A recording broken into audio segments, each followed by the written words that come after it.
Chaverenga shoko raMwari kubva kubhuku yaJohani chapter number 19 ndima 30 randakabata rine musoro unoti kufa kwaJesu. Verse 30. Akati anwa, Jesu akati, zvapera. Nokudaro akakotamisa musoro wake uye akabudisa mweya wake. Hallelujah. Regai ndinamate. Mwari wedu manheru ano toda kutendai nokuda kweizwi renyu. Totenda nebasa guru rakabatwa pamuchinjikwa rokudzikinurwa kwamarudzi. Nokuti Baba patakanga tisiri vanhu tiri muzvivi takafa imi makatirangarira. Zvino manheru ano tinonamatira Baba izwi renyu paricharamba richireva kuupenyu hwedu. May you continue, Father, to transform our lives. May you continue to minister to our inner being. That from this conference, there be a change, a notable change in our lives. In the mighty name of Jesus, I pray. Amen. Hallelujah. Now we are going to talk about is under the theme of this conference. Inotaura iyo called the finished works of Calvary. The finished works of Calvary. Basa rakapera rakapedzwa pamuchinjikwa. Hallelujah. Taverenga kubva kubhuku yaJohn chapter 19 verse 30. Tinosangana nenhau yatinonzwa ipapo yekuti Jesu muvhesi yekumashure chizoenda pavhesi ya 30 unonzi akadaidzira chiti ndine nyota. Pakutaura kwaakaita ikoko vakamhanya, havana kumhanya nemvura, vakasvika vachimupa wine vinegar. Ndopatinonzwa kuti akati agashira wine vinegar iyo achicherechedza kuti zvapera, akadaidzira neizwi guru akati, it is finished. Hallelujah. Apedza kutaura mazwi ayo, unonzi akakotamisa musoro wake, ndokumbabudisa mweya wake, ndopaakafa ipapo. Now tinonanamidza shoko raMwari panhau iyi. Chinobuda nekuoneka ndechekuti Jesu pakufamba kwake pamisheni asvika kumagumo ebasa raakatumirwa panyika. He was very, very careful wainatsocherechedza nekunanganidza kuti handisiri kuda kugumira pandisina kunzi ndigumire. Ndoda kunatso kumeka sure kuti everything is at rest. Zvinhu zvese zvagadzirisika, chimwe nechimwe chava sezvachinofanira kuva. Kureva kuti mukufamba kwake kunyangwe paangaroerwa pamuchinjikwa haana chaida kusiya shiri heni. Aida kumeka sure kuti I have done and I have accomplished the mission. Haana munhu aida kusiya outside the equation of salvation. Hallelujah. Saka pano unonzi achiona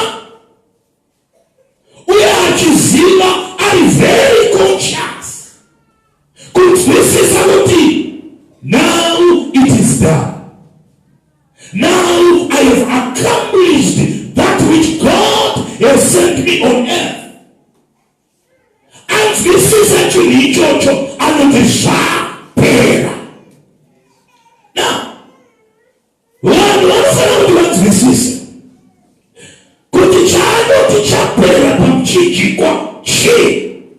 Hallelujah.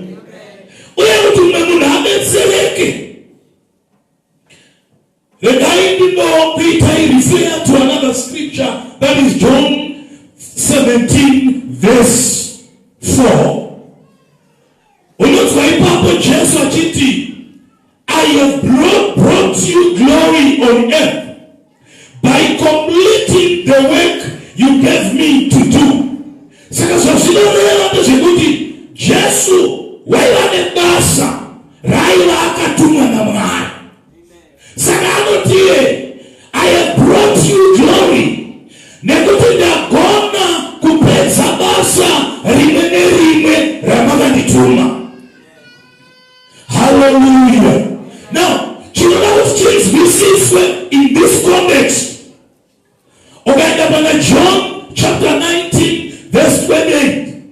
Later, knowing that all was now completed, and so that the scripture will be fulfilled, Jesus said, I am first.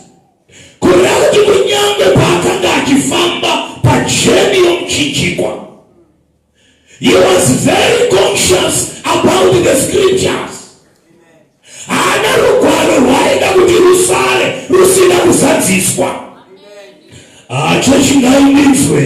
We were very conscious. Nokuti to Jesus shokoli mwenerime kunyambera na profitwa rilokosha. Saganonzi kuti rugwaro msadziswe. Anombati ndinenyota. Ndawa ipapo chaizikanwa ndekuti hapasi kuzoya mvura.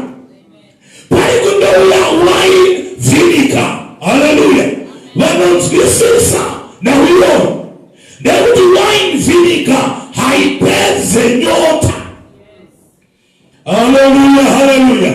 But because of it is a bitter substance, and then now we are not bitter issues I address on the cross. Hallelujah. Church. It is finished. It is completed. In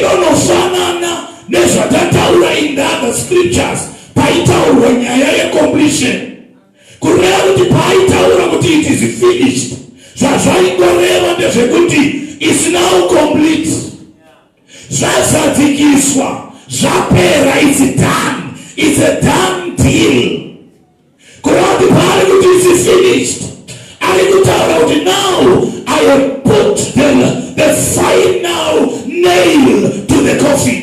Nyaya ya pera yakadziriswa. Zvaita zvanaka. Marudzi akadziriswa nyaya dzavo. Vari pasi pezuva vaiva kure naMwari vazarurirwa nzira yavo. Everything is done and it is settled.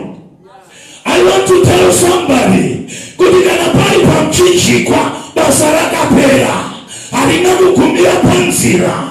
Jesu akasvika kumafainal kwacho, haana chaakasiyira panzira. Kunyangwe rwendo rwanga rwakaoma, akaramba achifamba. Chikonzero, he had an assignment.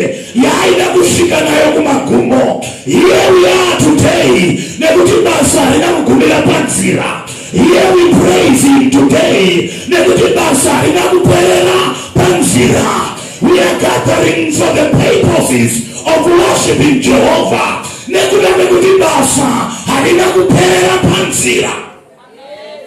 Hallelujah, hallelujah. I am greatly excited today. Nekutibasa harina kuperera panzira. Daira kaperera panzira. Zvichida tisiri pano. Daira kaperera panzira. Zvichida kusina kuponeswa kwamarudzi. Kusina rudzikinuro. Tisina kugamuchira marai sekuwana vamwana.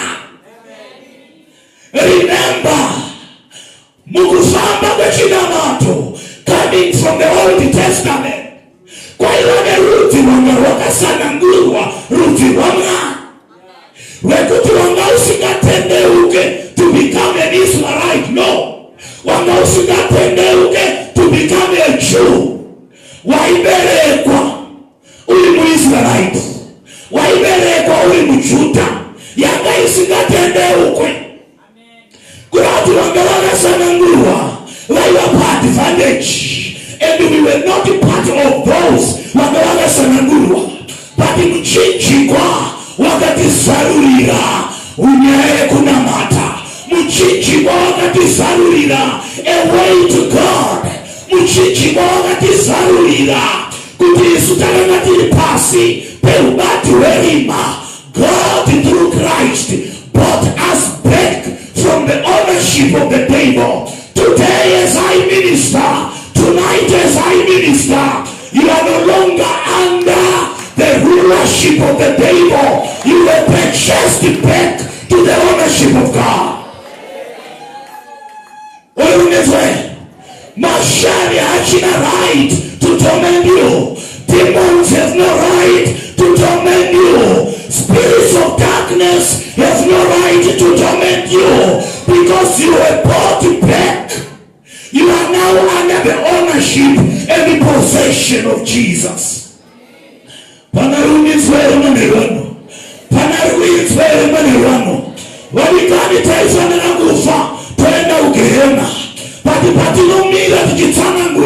The finished works of Calvary.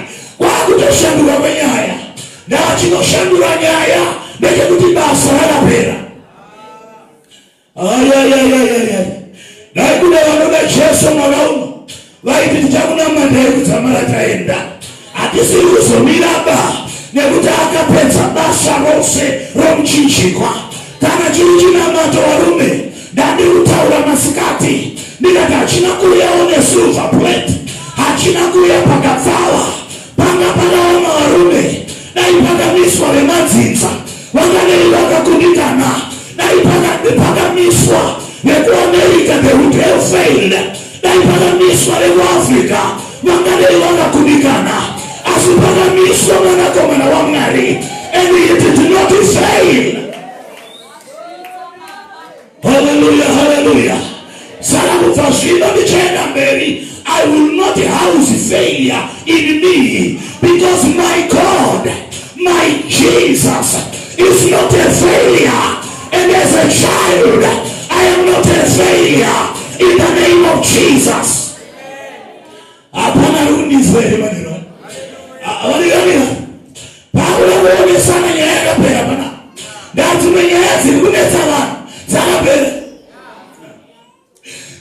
My issues are it was smuggled back into your life by the devil. But can I get smuggled back into your life?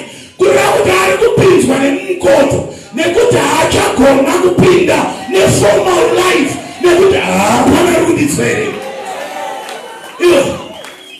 Smuggling was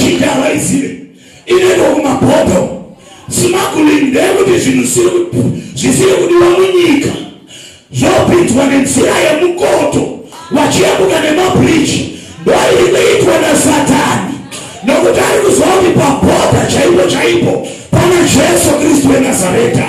Anoziva kuti upenyu hwakuchengetwa neropa, saka akupinza zvinhu mulaifi dzevanhu through mikoto. Nhasi vanhu vakawanda, there are so many things that have been smuggled into their lives. Unokunyeswa jeshi utaura nari pedyo nokuti zvakasmaguriwezvi. Ndoshonga unonatsodzwisisa ine chingezi. Zvakasimaguriwezvi. Urombo hwakasimaguriwa. Hauna kuya the right channel. It was smuggled. Poor health was smuggled into your life. Zvekuti menguva pale paunopamba nhamu zvekufunga kuti handifunge kuti painzi zvakapera pepe. Kuti zvakanaka upenyu, I think zvangu hazvina kupera. Hallelujah, hallelujah. Pana rudiso yerumene rwangu. Iwe hauna issue yako iri pasaite. Every issue was dealt with. Manera lero apfuura ndaitaura pamusoro peimwe nyaya yakaitwa pamuchinjikwa yekuti unonzi wakadzima rugwaro rwaipikisana nesu. Kana ile rugwaro rwatete rwakadzimwa urwo ifeki written code nekuti the original one was the original one was nailed on the cross. Samira mushamiaze kunamata kule wanokupa red card uta hausuita chakati saka hausuna matamushi ukaone kwa uchishi angulule kule wanokene saukena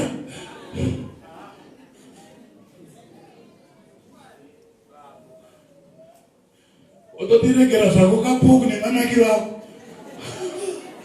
kamari isu tinokarowa nevesi tokadya tinokagosha nevhesi ndapa muchinjikwa takanunurwa unoza pakurarama pakunamata kwechihebhero pakunamata kwemajuda nemaisraiti waisadya mhuka usati watarisa kuti ine zvakapararana here ine mahwanda here waitanga watarisa mhuka mahwanda usati wadya izvezvino kungotarisa kuti inonaka here tofamba nayo ndakakasunungurwa we are free. Hallelujah, hallelujah. Haukachako mavheji idya hapana rukurambisa munyurira in the name of Jesus. Nokuti basa rakapera in the name of Jesus. Aigaka mukore unanzi ndiri muvegetarian kuda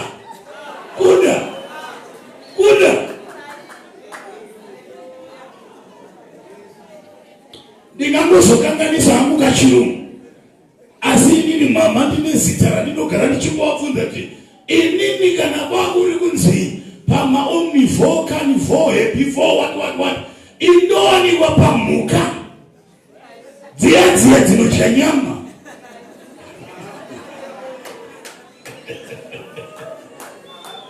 handisa kana ichinoita kuti ndisaita tsumbu chete ndinotya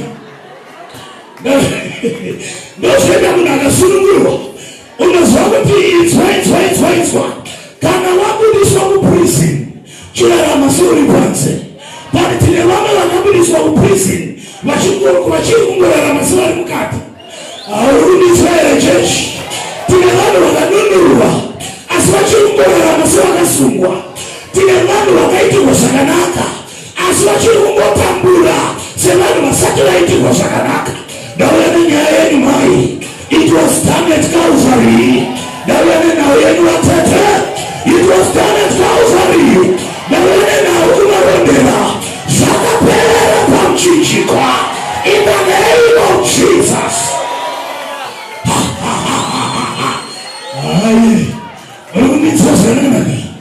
Urikunditswa zvakanaka iwe taka dambudziko nderekuti vanhu vakambogara mukechi vane pfungwa dzemukechi chero vavabudisa vari mukechi tine vari kupika jere vari panze nokuti angochaira jere raimuka kuzoti Thomas nanhasi nyangwe ari panze anenge achingova musemu jereyo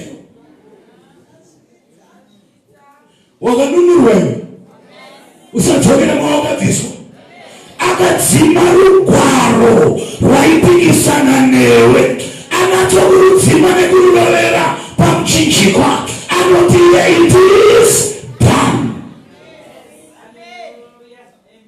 Saka handina chichamira mberi kwangu. Haleluya.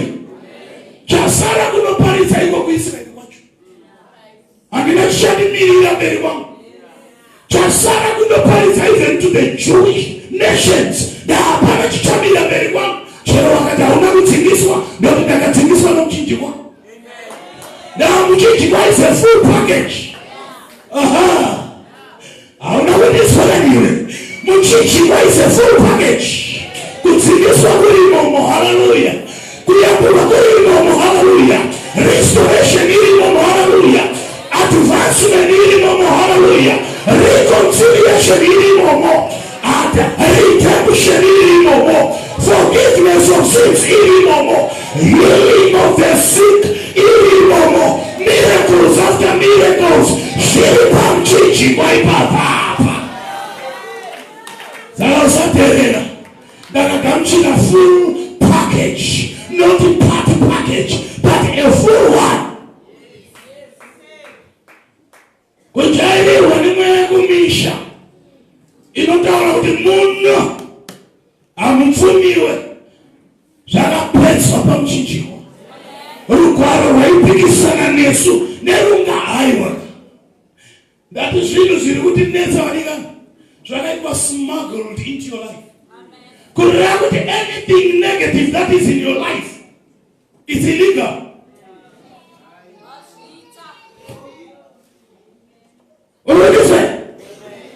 Chese chirikuitwa nemweya tsvina namadhimoni in your life is illegal. Takamira pazuva reGood Friday raakadanidzira akati zvapera. Ini ndiri kuuyawo semuranda wake ndichiti zvapera, zvakatopera, zvakapera. It's done, it's settled, it's sealed.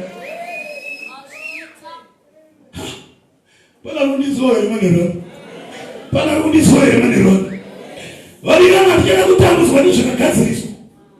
Unozwa nyaya dziri dzapipimbe dzakagadziriswa. Chinamato mumazuva akare chakaoma. Chaya chekutyora muzura nekuzoti hamuna kusumuka pakunamata zvakanaka. Hamuna kuzopinda nesuwo rinopinda nevanhu vese. Yange wangoti ukaita chinonzi wakanganisa, ukaita wenye wakanganisa. Ndosaka uchiona kuti vachakasungirirwa mukatamba hanzi vave magita.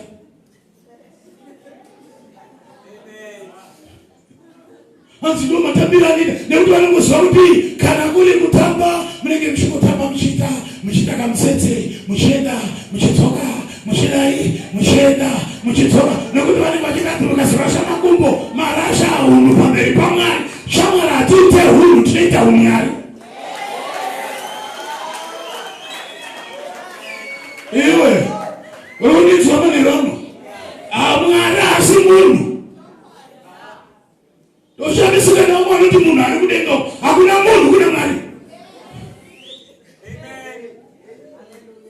Kuda kuzwa kuti munhu ndopakuita hunhu ipapa. Isu tinaita umwari. Vana Dhavhidhi vaziva umwari. Akatamba kusvika madhamu. Mudzimai wamambo angoti mambo uye timbotaurirana pasaidi. Ndozvinoitwa namambo here. Haleluya, haleluya. Ndoinoitwa namambo here. Mambo akada ndafara nokudzoka kweareka. Nokuti kudzoka kweareka kwaiva kudzoka kwaMwari. Nokuti areka yaimirira the presence of God. Saka mambo akati kana ndiri pamberi paMwari ndiri mwana waMwari kwete mambo waMwari. Haleluya, haleluya. Shamwari kana takuenda pamberi paMwari hatiende nezvigaro nokuti zvigaro hazvishande. Tinoenda tese tiri vana, takauwanepi wekuti tiri vana. Pane basa rakabatwa pamuchinjikwa rekuti takawana mafuru right in the afternoon. Ndamuchitaura pamusoro pekuti Jesu nguva yakwana akaburiswa naMwari kuti aberekwe nomukadzi ari pasi pemutemo.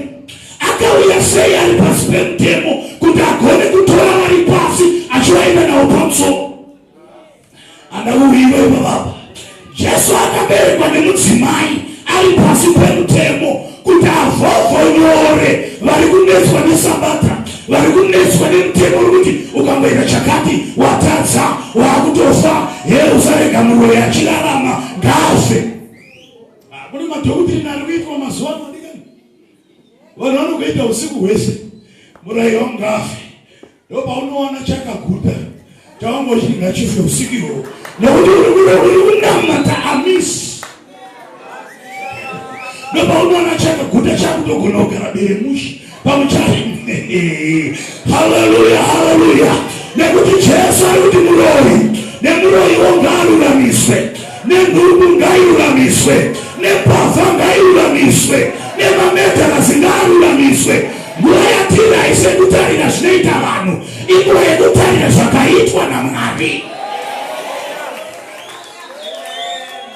one challenge. Iwe ndakazombosvika nepane imwe chechi ndokuona varume vese vakasimudza maoko kusvika pachikomono chiduku chemusanga chepasangano vese vakasimudza maoko. Ndokuona uku kunana mbuya vakachena musoro kubva kumudzimai mukuru wepasangano kusvika newekupedzesero wepasangano asina kusumudza maoko. Ndomwe ndabvunza mubvunzo ndikati ndeipi kutabika zvikanzi vakadzi havasumudze maoko nekuti vatadzi. Zviri kuitika muZimbabwe inoyi.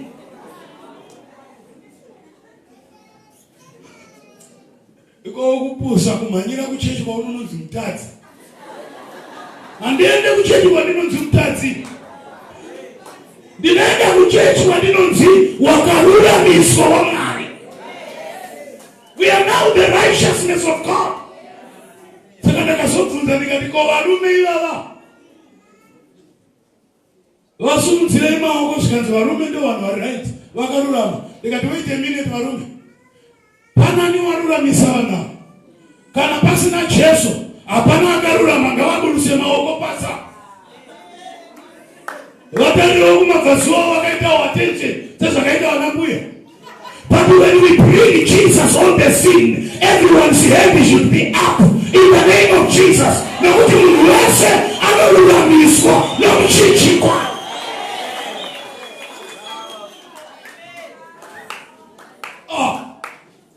Kuswera uchienda kuchechi kwaunonzi mutadzi. We are now the righteousness of God. Tinevanawo madoctrine ekudzingirira vakasunungurwa nokuchinjikwa. Nhasi vadikana, hakuna akaipira Mwari kana takatarisa kudai nokuchinjikwa. Tikatarisa nemalens ebasa rakapera, panoonekwa vanhu vakarurama, kwete kururama kwavakazviruramisira, kururama kwavakaruramisirwa naiye wakarurama. Hapana waigona kururama varume naiye akarurama asina kutiruramisa. We are the righteousness of God through Christ Jesus. We are not condemned. Taiwa Numbu, that was then, but now we are the righteousness of God. Taiwa Nyanya, by the standards of this world, but by the standard of Calvary, we are now the righteousness of God. Taiwa takapesana na Mwari nekuda mechivi, but the finished works of Calvary, inoyekita reconcile us to God. We are no longer enemies to God. We are now friends. We are now children. We are now possessed by God. Wakata Shona kuroti waitarisa. Kana nyambe maziso anga akavhara pati waitarisa. Wakata Shona kuti zvapera. Achiona kuti it is completed. Akadanidzira nezwi guru akati zvapera. Nozvaka kudanidzira kanoreva nyaya yakanaka kuti wanga kupeta rusando. Ndanichifanana nevanga vari kutaura masikati vakati kunyange kumutemo chaiko kulo kuna anonzi madying declarations. Chinhu chinonzi a dying declaration is respected by the living. Now hii yakaitika Jesu asati afa. Kuna kuti mazwi akataura. Na nhasi ndo atiri kubvunzana kuti asati afa akamboti kudiko. Toyeuchidzana kuti akati zvapera. Iwe hauna kundinzwa kaniwe. Hauna kundinzwewo zvakanaka. Ndati ndo mazwi akuda kuyeuchidzana varume. Kuti asati afa pamuchinjikwa. Jesu akamboti kudiniko. Nenhamwe iri kuti nenzai. Oti akati zvapera. Asati afa. Jamani, ndiri kungoenda pakuti mazwi akataura asati afa. Iwayo ndo ane nyaya, and they should be respected by the living people. Akamboti kudini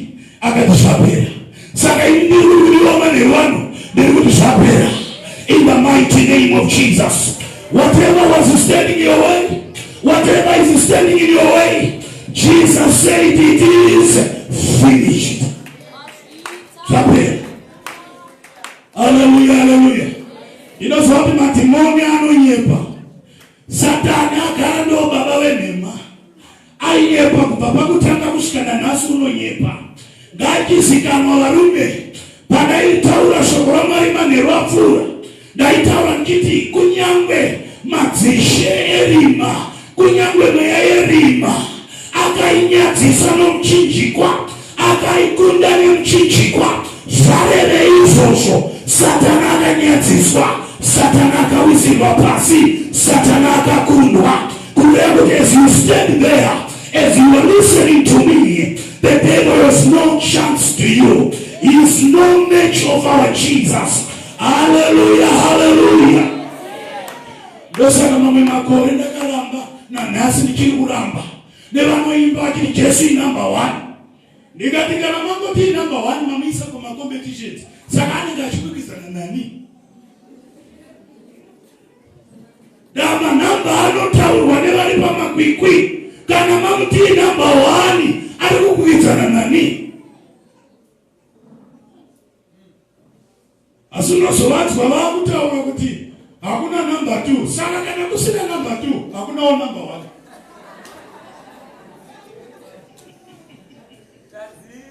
Hallelujah. Dana na kule namba inotera tu. Ichitiki baba wati ni namba 2. Kana tada kuna namba 2. Kula wati namba 1 ufuta kulini. Hakuna. Zilikulelehi. Our Jesus is not any match. The devil cannot match our Jesus. And let me tell you, the devil is a creature. Our God is a creator. Hapana hondo. Inoviwanesha kasika. Achiwanesha kasika. The devil is a creature. I know when Satanani does say a creator. Could I know when Satanani does say a creator? But after this conference, Satan guys were punching boyake, Yano Sanamuga. Pasi Petsoka Zomden, Pasi Petsoka Zomden. Nikifamba anofana kuzodi pale kufamba akatengwa neropa. Nikifamba nikilarama anofana kuzitwa kuti pale ropa lilita sound mukati upenyu we mungu nokuti ropa lacho anaunyala. Hallelujah. Ropa lacho ichiri kutaura kushika nasi. Akamwari ngarizwike. This is the blood that speaketh better. Hallelujah. Yaninongori na yamani yoloneka mboribe. Akata achona kuti it is completed. Akada itzira nezuku. Akada it is finished. Hallelujah. In a moment, I'm going to run down the chokurati the sinu shakapera. Kuti zapaiti it is finished. Zaireve. It was a cry of victory. Kwa ila kuchema kwe kukunda. Jesus died a victorious man. Wakafa mukukunda ikoko. Hallelujah. Panarugudizwere. Sakapaka it is finished. It was a deliberate utterance. Kwa ila kutaura kwa aina kuratitza maruti nako. Kutindakunda. Ndabata basa ndapeza zapera. All the issues that had to do with the inequality of races zakapera. Amen. Now sikule mame mares anonzima superpowers. When people consider them to say we are Africans, wanaitasema second class citizens. Pano tena nyika za kumadokero zile ndoto nesi. Ina kabaito mfunza not a politician. Dai nyika za kumadokero zaiva nesi. Zaide iko Afrika. Tingane tisina kutinza pamsoro pende scramble for Africa. Wai magire iko. Kana kwa kusina juni. Kupusa bema Afrika. kunokunese avarari nekuda kwezimbabwe saka tingavaona sei maminerals mamwe acho havasati vamaona takazvipfumira inova asi kusaziva ndikokuti unorima mhunga pamusoro pediamond ugofa uri murombo uchingobika doro remhunga nesata remhunga pasi pane diamond.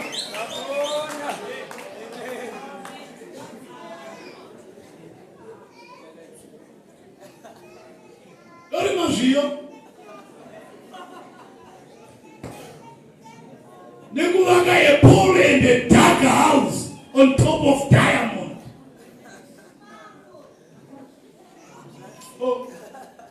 Muyaruya naangu na kushinatiza pamberi patukwenda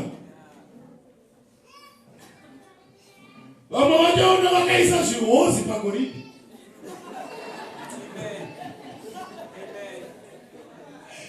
kafulati kakarova kongonya style kudai nyambisirwa pane gold rinogona kuchinja life. Chamwari nyangwe anonzi masuper powers chero vakapoekana nesu chero vakagumuka nesu mangwana vanenge vari muzimbabwe nokuti vanoziva kuti kune uchimo muzimbabwemo. Haleluya. Uri kudiswa zvakanaka, uri kudiswa zvakanaka. Saka manheru anoonekani yakapera yakagadziriswa. America haina kufirwa neye better Jesus than the Jesus who died for Africa. The same Jesus who died for Africa is the same Jesus who died for America. The same Jesus who died for Zimbabwe is the same Jesus who died for Brazil. But nyaya huru ndekuti zvinhu zvinomira mberi kwomuchinjikwa iko zvino hachisiri madhimoni, zvinhu zvaunozviudza iwewe. Tine vana vokuti nyange kuti zvapera asi arinari kunasi kumusha kwedu so unozva kwakarombewa unozva kuna baba mukuru vamwe vakesipaira so zvakuti muchinjikwa anoona usina nyaya nekuko kwaanoona kune nyaya mishonga so kuna munhu akambomarwa nezizi musoro so chero kamuudza nyaya yemuchinjikwa akaenda wakana pati zizi so anamira mushe unozva ndakavhungwa narusoka tivirapa yakapera tomuchinjikwa zizi harina pawa.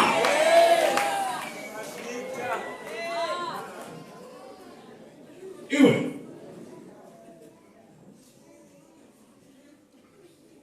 sovaparidzira munhu akambobatwa nebuka rimegore so hainzwisise yemuchinjikwa handosva ndakaoma maoko kuoma zvakandakaoma so kuoma. Tamari yazvinoda kuti akatiko asati afa akati zvapera. Haleluya, haleluya. Akatiko kwatakuenda uko, let's remind each other. Akatiko, he said it is finished. Iboma chea matata oyana kuratidzirwa yakuda kuitika ozi nenguva pakuda kuva rafu manje. Alright, uyana wapa pastage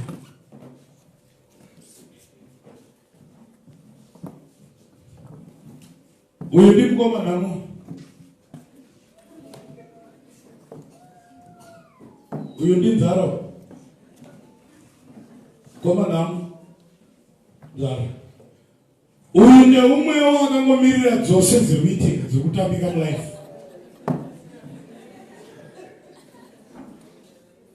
Oina ndakuzopiwa chair ndapa kudadari ndipo yangu but yangu yese azofana nayo kunge yakafanana neyi nokuti handisi pasame level. Takungoitawo kuti ndodzatinadzo but hatigari pamacheya akafanana. Ndaini ndini ndakafira wauchiona zvi vakunatokuziva kuti handisi pasame level nenhamo ndine ropa rinotaura zviri namo saka tigari pamacheya akafanana nenhamo. yakuda kutambura inoiva tete nemi mukoma nhamo manditambudza nemi mukoma nzara mandibikisa manhanga musi wandisingamade nemi mukoma zvose zvose nezvapane paunobikiswa nhanga raungosingadiso raunotiti harinaki unoribika so kuzwa kuti musi uyo kuti uzvivaraidze unoti nhasi uri kunaka ramuka richinaka so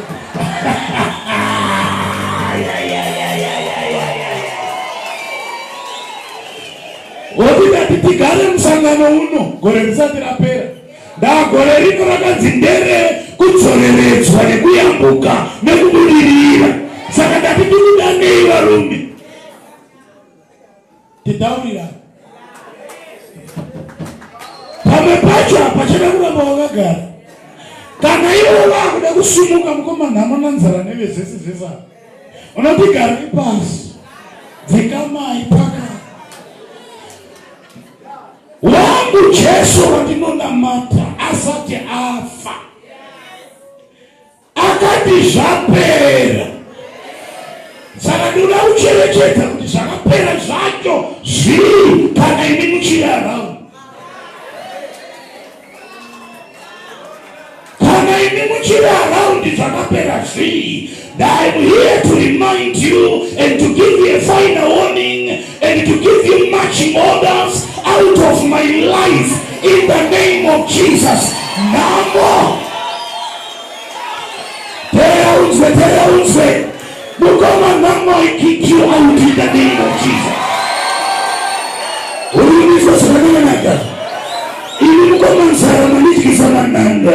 will kick you out in the name of Jesus. Inimanisha isamari kusarorwa kusabatamana kusafamba beupenyu zvese kuti nyamurika charambora ubereki. I kick you out in the name of Jesus. Hallelujah, hallelujah. Izvozi chati nesimba ripi ndoti wangu asati afa akati zvapera. What does it mean? Namo, you are finished. Zara, you are finished. Jesus, you are finished. Neswere, you are gone. In the name of Jesus. Awachitoraika wana namo wakapana. Awachizipana. Ewe. Atichanda kuzwa kuti nama anolochamba kwenyu. Kuita sema adresi ni namo. Kutopati kunyora kuti 1304 kuti munogera pa nambani apostle 1304 samoyo namo unogera pa nambani 30 ayo ngatite madresa akasiyana. Haleluya, haleluya. Nekuti zvakapera pamuchinjikwa. Handikatika tichinyora wadresi urwere kuchinyora wadresi semuni yangu yo.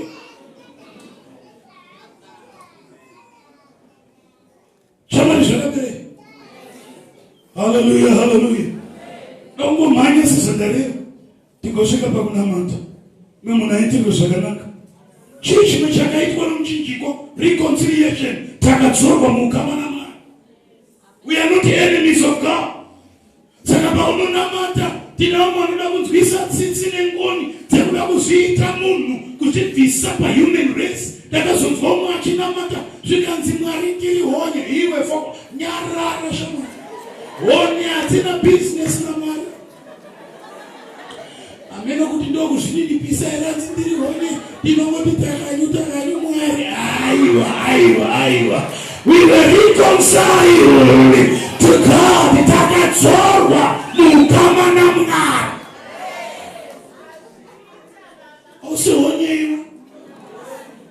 Uri munhu, kwete munhu nje, a child of God. Chamari unozoti nyaya inofana kuita kuti ukanze. Iri mwana wa Mwari. Mwana wa Mwari. Look at the child of God. Born of the Spirit. Ere shoko la Mwari inobarati chese chakaberwa nomweya. Uye chakaberwa nomweya chinokudanyika. Saka munyika umu Hakuna mechi yedu because isusu tinoikunda. Tikati mweya pasaidi, tikati mchinji kwa pasaidi, tikati ropa pasaidi, tikati zita la Jesu pasaidi, tikati moto. Ndoda mwaka unu ndiana sina zi moto. Pamwe panjo venatana kuwetera. Toni paitanga. Aisa autikoni.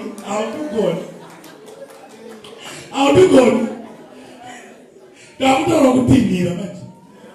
Nemeni dzino tibaba pamberi pechigaro chamari. Totikoka dzese. Pamwe pacho tinokoka govero nedenga kuti uyai mose. Nalo wezi ngoti denga gari uye panapa rishirati. Heaven on earth. Usazochipiswa nezvinhu zvikuitika mulife yako. Usazochipiswa whatever is happening in your life. You were reconciled to God.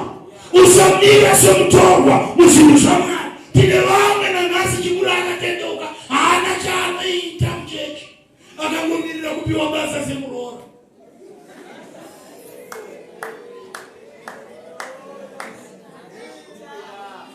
Kuti ndocheka madomasi mangani mai. Tibvirepo. Wakauya to be liberated. Wakauya kuti uitwe emancipated. Wakauya kuti uitwe nhengo izere yakazvimirira nekuda kwedenga nomuchinji waMwari. You are now a child of God. Independence yakauya. Totoshamisika kuti pane pamwe paunonzwa shoko raMwari chiti hatina kutengwa nezvinoora, sirivheri kana ndarama, takatengwa the precious blood of Jesus.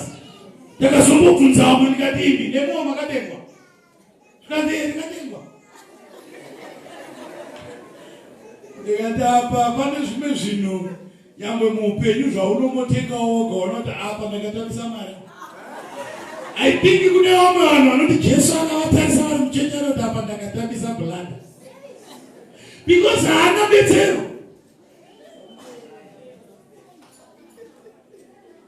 Endei kubetsero kwamunonamata. Munoenda semuchadzingwa pachikoro pamunonamatira nokushaya renti, asi kudzimba musikadzingwe muchimuri up to date. Zvinhu zvepachechi ndozvisingafambi, zvinhu muupenyu hwevanhu zvirikufamba. Enda beyond kuri kuvakwa masabhaba, chechi ndoisingavakwa.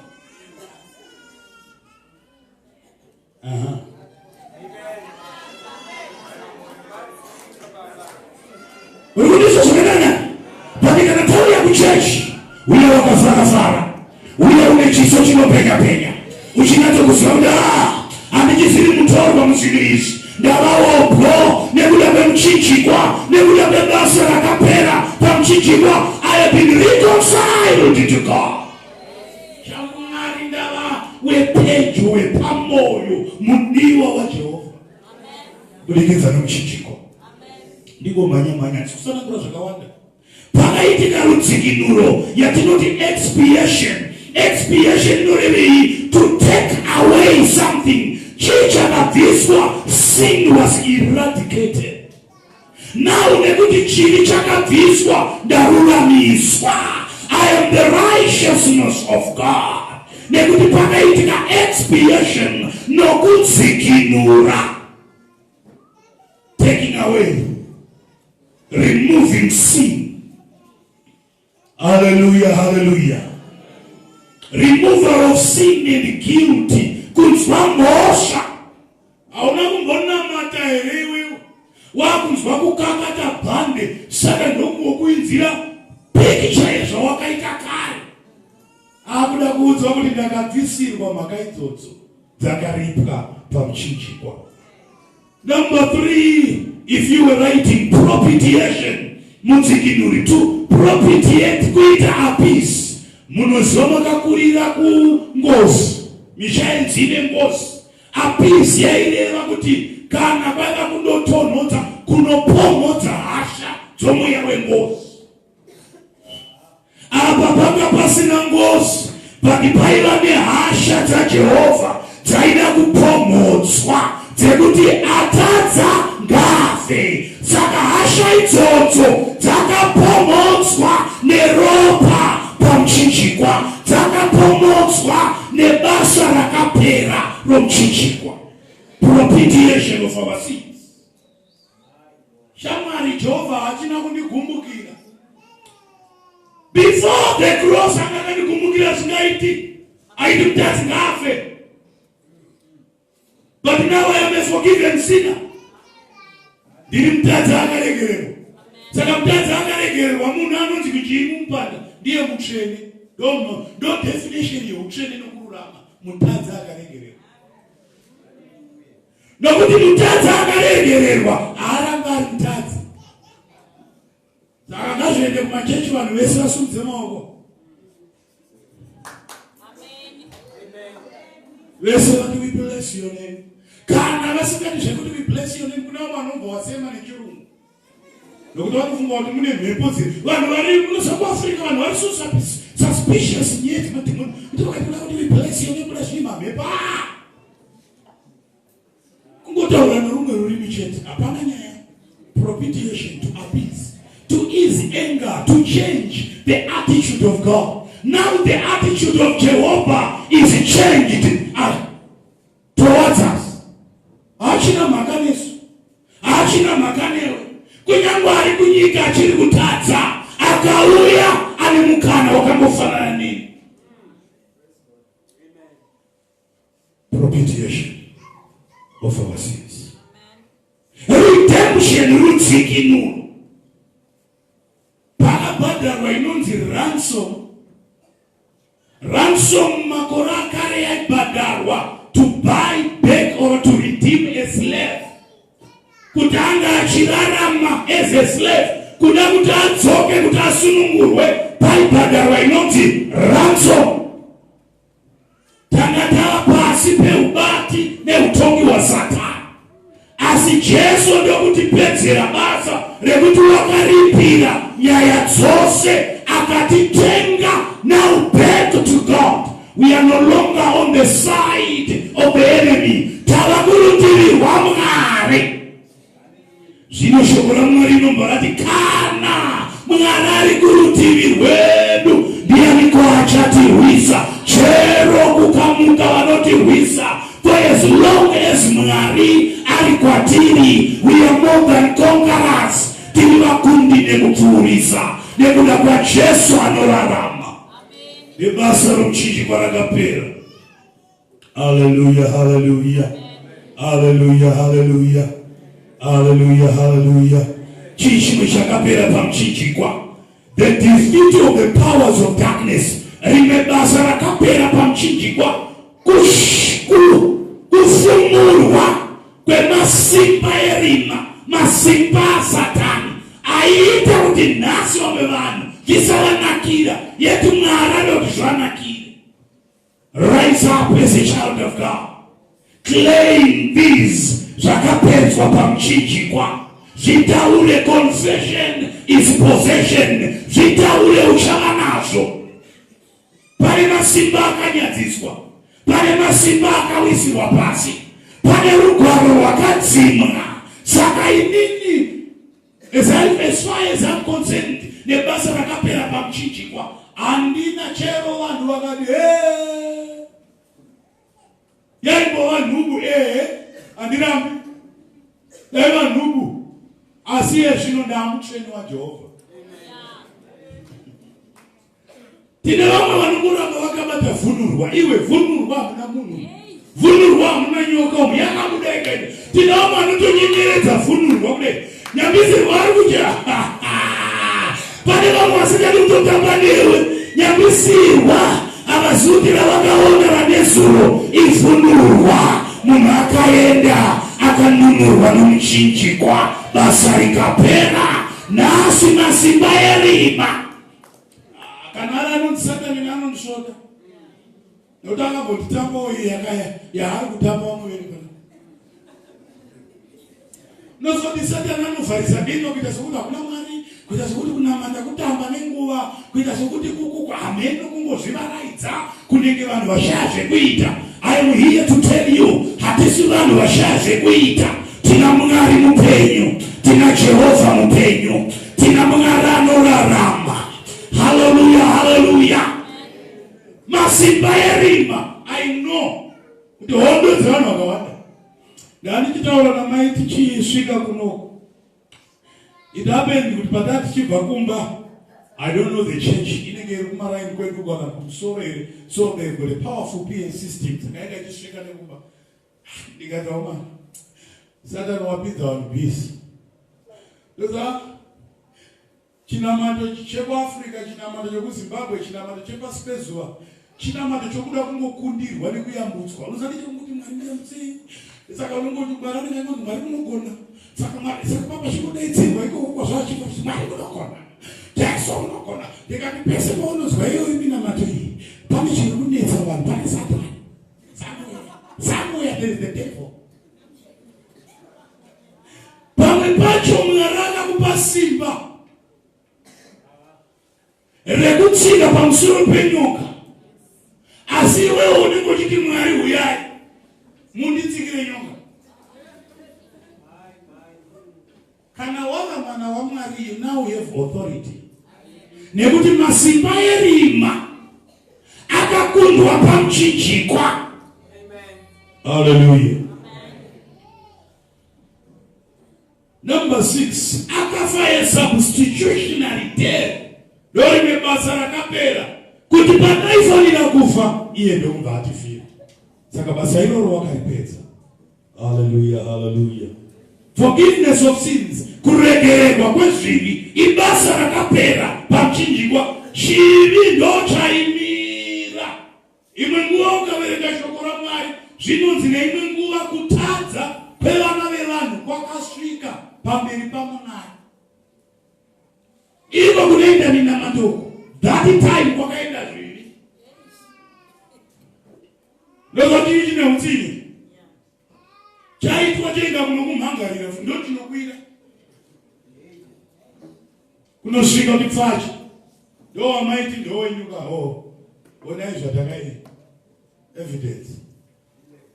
4 V11 pamberi paJehovha. Hallelujah, hallelujah. But no mchinjikwa, the finished works of Calvary, permanent forgiveness, total forgiveness of sins. 8, righteousness, kururama. Koma ni. Anena ukaverenga shoko raMwari noti munamato munhu wakarurama unechi. Satan haadi kuti uzvizire kuti wakaruramisirwa naMwari. Anoda kuti unamato kuti ndiri mutadzi Mwari. Uchingozvidemba demba. Confession of sins inoitwa. Asi kana takonfesa zvivi, hatichangorambi takati kota musoro. Takutarisana naye Mwari. Nekuti kururama kwake kwakauya pamusoro pedu. Inonzi imputed righteousness yokungopirwa yekuturikwa pamusoro pemunhu nekuda kwebasa rakapera pamuchinjikwa. Amen. Ngaringatekwe. Complete salvation, ruponeso rwakakwana. Paiti zvana hallelujah. Ndo basa rakaita akapedza that we may enjoy complete salvation. Chichimwe chakapedza nokuita pamuchinjikwa. A way to God was opened. Nzira kuna Mwari yakazaruka. Yanachitaura masikati kuti Jesu arembera pamuchinjikwa. Kwaita rima kwadengenyeka. Kunonzi chidzitiro chetembere chakabvaruka. A way to God was opened for everyone. Ndomba kwamutswa inonzi the priesthood of every child of God. Upurisita ndomba waiswa mumaoko emwana wese waMwari. Ndosaka uchizwa Peter achiti you are a royal priesthood. Upurisita wava pamusoro pemunhu wese. Amen. Chimwe chakapera, the blood was shed on Calvary. Ndoropa ratichanga tichitaura nezvaro mangwana. We'll be talking about the blood tomorrow. Zakadobasa rakapera pamchinjiko. Every issue was addressed. Every power was put in its place. Hakuna simba rakasiwa ilipamsoro pewani. Simba rakasiwa ilipamsoro pewani. It is the power of God, not the power of the enemy. So I'm telling you people, did you pray this? John 19 verse 30. Akada achiona kuti zvapera. Akada itina nezwi guru. Akati it is finished. Ndofarira matauriro akaita kuti nanhasi hatingorambiri chiti it was. Tinongoramba chiti it is. Nokuti it is zvinoramba zviri life. Zvinoramba zvichirarama. Zvinoramba zvine chirevo every day. Saka zuva rimwe nerimwe, when I open the scripture, I say it is finished. It is done. It is settled. It is sealed. My salvation, no one can take away it. Losaka baba charamba wakazoimba. Vakati vadikani zvimwe zvose munatora. Kwete Jesu nokuti ndiani yese. Kwete mchinjikwa nokuti ndone yese. Saka vadikani tijenga mberi. Mwari ngaitire rudzi rwake zvakanaka. Uzive kuti zvakapera. Zvakapera. Aha, zvimwe zvacho hatizviti zvakapera. Tinoti zvakapedzwa. Nokuti zvimwe zvacho zvakapedzwa. Zvimwe zvakapera. Zvimwe zvakapedzwa. Ishona mbiri itoto. Zvimwe zvakapedzwa. Zveizvi. Zvatitsanise izvi. Ndokuita mumakomo izvi. Zvakapedzwa. Aiye zvino hakuna unongonamata akazokuenda kugomo zvekumhanya. Ukaona kati mwenga ari mugomo karohwa nenzara. Saka kune kuti gomo iwe mbondibetserawo kudhila nezviri kuitika kumba. Pese paunonzwa vanhu vati havanzi vaenda kunorarira usiku wese vachirumbidza Mwari. I bind you, Satan. I bind you, weshaisano. Gore ndakambopinda mugomomo. Yanga chinonzi mweya weshaisano. I bind you in the name of Jesus. Zvinzi mweya wezvikwambo. I bind you. Ende waizosvika pamwe pekuti pamunamato we1 hour. Satan ataurwa 45 minutes. Mwari ataurwa 15 minutes. Per hour. Satan une yake package ye 45 full minutes. Jehovah angotaurwa 15 minutes. Saka munhu uyu unotyani kudanga umwe, anotyasa Satan kudanga Mwari.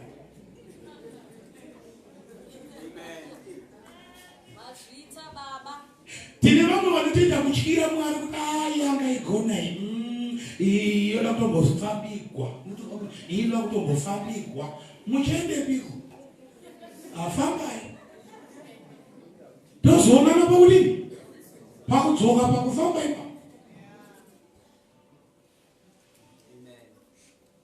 Ukaongoresa akuda kufamba akuda kuenda paSatani, kuenda kunomunyengetedza kuti ungangoti nzwiri were titi Satani. Haigona negoshita. Tozogona kuti makabudirira here kuti Satani ungati nzwiri were titi. Chikuru vatitambudzawo nenhama unzwi tsitsi. Hanzwe tsitsi. Tsitsi ndedzaJehovha. Tsitsi dzinobva kudenga. Saka you are in the right direction. Continue loving God. Basa rakapera pamchinjikwa muzita raJesu. Amen.